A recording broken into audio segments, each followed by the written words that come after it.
पहुंचा है। लेकिन इन सब के बीच में एक फैक्ट जो लगातार बना हुआ है वो ये है कि राजस्थान के अंदर गर्मी जो है वो कम होने का नाम नहीं ले रही है। हालांकि 3 दिनों पहले जो है वो थोड़ी बहुत बारिश हुई थी, जिसके चलते मौसम तापमान में गिरावट आई थी, लोगों को राहत मिली थी। लेकिन एक बार फिर से वही तपती गर्मी, पारा 45 से 48 डिग्री के बीच पहुंच चुका है। श्रीगंगानगर हो, जयपुर हो, फलोदी, चूरू, ये सारे ज़िले जो हैं वो बेहद गर्मी से जूझ रहे हैं।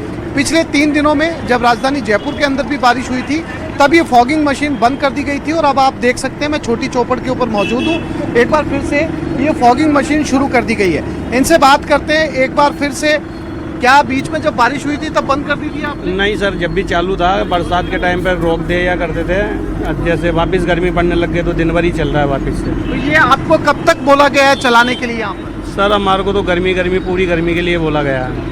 आप देख सकते हैं 2-2 मशीनें लगी हुई हैं और जो ट्रैफिक यहाँ से गुजर रहा है वो 10 सेकंड का पॉज लेके जा रहा है ताकि उन्हें थोड़ी ठंडी फुहारें मिल सके। क्या नाम है आपका? जी मेरा नाम साहिल है। साहिल, कहाँ से आए हो? सर धौलपुर से आए हैं घूमने के लिए। क्या देखा आपने इतनी गर्मी के अंदर? कहाँ घूम रहे हो आप? सर हवा महल, जंतर महल गुजरे पर ये जो व्यवस्था देखी नहीं, ये आपने? मुझे सीएम की बहुत ही अच्छी व्यवस्था है। किसके द्वारा चलाई गई? बहुत ही गर्मी का बहुत ही अच्छा चल रहा है। ऐसी सरकार को ऐसे कदम उठाने चाहिए। देखिए ये टूरिस्ट हैं जो कहीं अलग जिलों से घूमने के लिए आए हुए हैं। कुछ और तस्वीरें मैं अपने कैमरामैन साथी से कहूँगा वो आपको दिखाएं।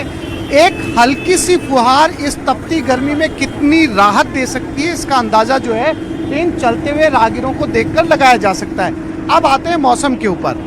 मौसम विभाग ने 5 जिलों को लेकर फिर से येलो अलर्ट जारी किया और साफ तौर पर कहा है कि फिर से सूखे ओले यानी जिनमें बारिश नहीं होगी और उसके बाद बारिश और आंधियाँ फिर से आ सकती है। पश्चिमी राजस्थान के ये ज़िले हैं जिसमें जो है वो चूरू, शेखावटी के ज़िले शामिल हैं, फिर बीकानेर है, जैसलमेर है। इन ज़िलों के अंदर जो है वो नागरिकों को अतिरिक्त सावधानी बरतने की ज़रूरत है क्योंकि पिछले दिनों जो तेज़ आंधियाँ आई थी उसने काफ़ी नुकसान पहुँचाया था और ख़ास तौर पर जब ओले गिरते हैं, यानी ये भी देखा गया है इस वेस्टर्न डिस्टर्बेंस के दौरान कि राजस्थान के कई हिस्सों में सूखे ओले गिरे हैं जिनकी वजह से मवेशियों को नुकसान पहुंचा क्योंकि जो मवेशी खुले में बंधे हुए थे उनके ऊपर ताबड़तोड़ ओलों की बारिश हुई जिसकी वजह से कई मवेशियों के साथ हादसे हुए हैं, कई लोगों को चोटें पहुंची हैं। तो ऐसे में अगर मौसम विभाग का अलर्ट दिया गया है तो उसको आम लोगों को ख्याल में रखना चाहिए। और आपको याद होगा जैसे ही राजस्थान के हर फ़ोन पर अलर्ट मैसेज आया था,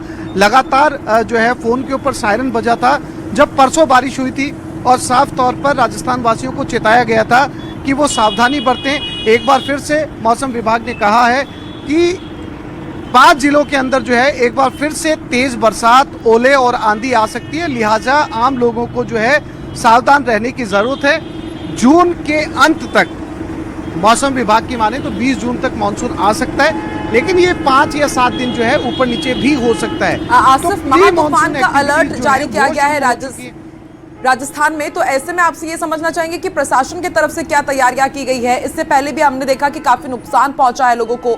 मुआवजे को लेकर के अभी क्या प्रक्रिया चल रही है और आगे इस तरह के हालात ना बने उसको लेकर के क्या कदम उठाए जा रहे हैं आप प्रशासन की तरफ से, ये भी आपसे जानना चाहेंगे आसिफ। देखिए जैसा कि मैंने पहले भी बताया था कि मुआवजे का पहले आकलन किया जाता है, फिर उसकी फाइल बनती है। जिला प्रशासन को वो जो है अधिकार होता है जब सचिवालय में फाइल आती है तो उसके बाद में कहाँ कहाँ किस इलाके में किनको नुकसान पहुंचा है, क्या किसानों को नुकसान पहुंचा है, आम नागरिक को नुकसान पहुंचा है, घर को क्षति पहुंची है, तो इसका आकलन इतनी जल्दी जो है क्योंकि बड़े पैमाने पर ये नुकसान हुआ है। आपने देखा होगा, बाड़मेर की तस्वीरें देखी होगी, जैसलमेर की तस्वीरें देखी होंगी, लाखों सोलर प्लेट को नुकसान पहुंचा है। तो इसके आकलन के अंदर एक वक्त लगेगा, उसके बाद में जो है मुआवजे की भी घोषणा की जाएगी।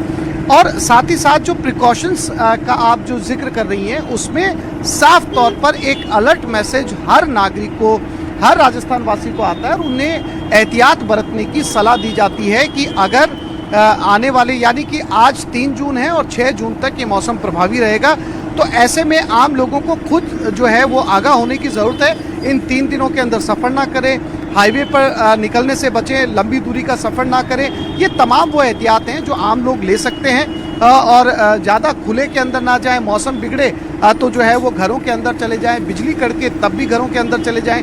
तो जितना ज़्यादा खुले से बचेंगे आम लोगों को उतना जो है वो आने वाले 3 दिन जो है वो आसानी से गुजार सकते हैं। लेकिन अगर बिजली कड़कने के दौरान तेज बिजलियां कड़कती हैं, यहाँ पर ओले गिरते हैं। अगर उस दौरान व्यक्ति खुले में है, हाईवे पर सफ़र कर रहा है, गाड़ी चला रहा है, तो वो एक रिस्क जोन में होता है। लिहाजा मौसम विभाग ने साफ तौर पर बता दिया कि अगले 3 दिनों के अंदर क्या कुछ हो सकता है। अब ये आम आदमी के ऊपर निर्भर करता है कि इन 3 दिनों के अंदर वो किस तरीके के प्रिकॉशन लेता है।